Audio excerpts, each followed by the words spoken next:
सोचो, 1956 मुर्था हरियाणा में एक धूल भरा हाईवे, एक जवान सरदार प्रकाश सिंह, जिनके दिल में सपनों का अंबार और हाथों में खाना बनाने का हुनर। उन्होंने लगाया एक छोटा सा ढाबा, बस कुछ चारपाइयां और थके हुए मुसाफिरों के लिए एक जगह। सरदार जी जानते थे लंबे सफर के बाद ट्रक ड्राइवरों को क्या चाहिए, घर का स्वाद, आराम और पेट भर खाना। शुरुआत हुई दाल, रोटी और आलू की सब्जी से, पर यह बना था प्यार, दिल खोलकर और मसालों के एक खास मिश्रण से जो इसे सबसे अलग बनाता था। ट्रक ड्राइवरों में बात फैल गई कि हाईवे के इस छोटे से ढाबे पर खाना न सिर्फ स्वादिष्ट है, बल्कि उनकी माँ के हाथों के खाने की याद दिलाता है। और फिर थे आलू के पराठे। अरे वो पराठे, बाहर से कुरकुरे, अंदर से नरम और भरे हुए तीखे आलू के मसाले से जो आपके मुंह में पानी ला दे, वो मशहूर हो गए। लोग मीलों दूर से सिर्फ सरदार जी के पराठे खाने आते थे। खुले आसमान के नीचे ये ढाबा मुसाफिरों के लिए एक ठिकाना बन गया, जहां कहानियां बांटी जाती थीं, हंसी गूंजती थी और ताजे खाने की खुशबू हवा में तैरती थी। सरदार जी को क्या पता था कि ये छोटी सी शुरुआत एक दिन एक बड़ी विरासत की नींव रखेगी।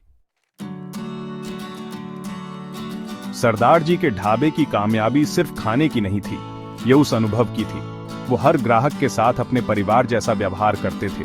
वो हाईवे के अकेलेपन को समझते थे और ये सुनिश्चित करते थे कि उनका ढाबा गर्माहट और दोस्ती की जगह हो।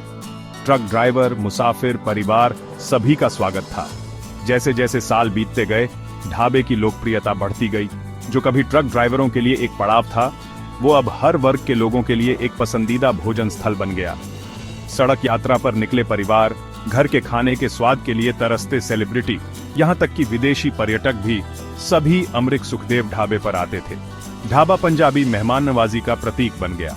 हमेशा मुस्कुराहट के साथ परोसा जाने वाला खाना सरदार जी के इस विश्वास का प्रमाण था कि अच्छा खाना न केवल शरीर को बल्कि आत्मा को भी पोषण देता है। बढ़ती लोकप्रियता के साथ विस्तार की जरूरत आई। सरदार जी के बेटे अमृत और सुखदेव पारिवारिक व्यवसाय में शामिल हो गए। वे युवा और नए विचारों से भरे थे। अपने पिता के समर्पण और अपने ग्राहकों की बदलती जरूरतों से प्रेरणा लेकर उन्होंने ढाबे को आधुनिक बनाने का फैसला किया। खुले आसमान के नीचे चारपाइयों के दिन गए। ढाबे को एक विशाल, स्वच्छ और आरामदायक रेस्टोरेंट में बदल दिया गया।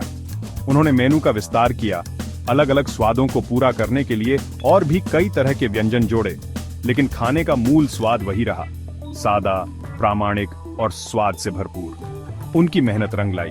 अमृत सुखदेव ढाबा अब सिर्फ एक ढाबा नहीं था, यह एक संस्था बन गई थी। यह दिल्ली चंडीगढ़ राजमार्ग पर 1 मील का पत्थर बन गया, उस रास्ते से यात्रा करने वाले किसी भी व्यक्ति के लिए एक जरूरी पड़ाव। एक सफल ढाबा चलाना कोई आसान काम नहीं है। इन वर्षों में अमृत सुखदेव ढाबे ने कई चुनौतियों का सामना किया। जाट आंदोलन जैसे कठिन समय थे, जब ढाबा कई दिनों तक बंद रहा, लेकिन इन सब के बावजूद परिवार का हौसला नहीं टूटा। उन्होंने हर मुश्किल का सामना डटकर किया और उस समुदाय का अटूट समर्थन मिला जिसकी उन्होंने इतने सालों तक सेवा की थी।